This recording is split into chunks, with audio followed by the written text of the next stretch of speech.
World Race, the start of the Acceleracers universe, introducing us to a light-hearted racing competition with minor dark themes such as cheating.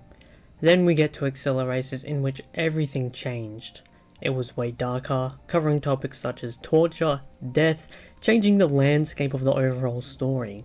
But one of the biggest changes, one of the biggest complaints, was the characters' feet and how humongous they were.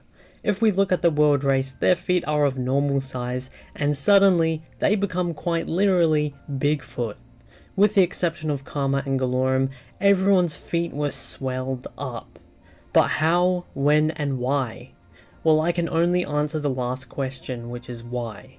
The first thing that came to mind when I thought of feet was the first thing that came to mind when I thought of feet was Vert's shoe.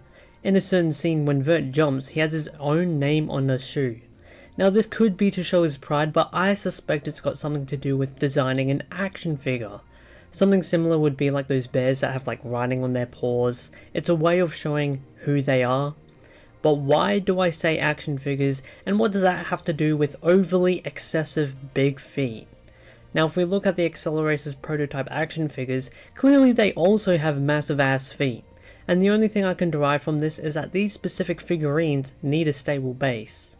Conflicting evidence though is shown through the Barbie figurines, obviously, since they don't really have massive feet to support them and can still stand up, but here is the big difference.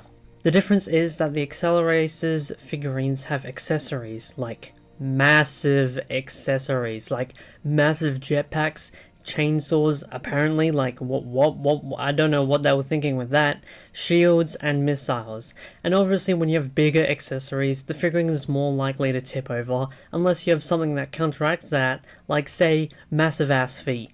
So that's my theory on why everyone has massive feet. What are your thoughts? Anyway, thanks for watching.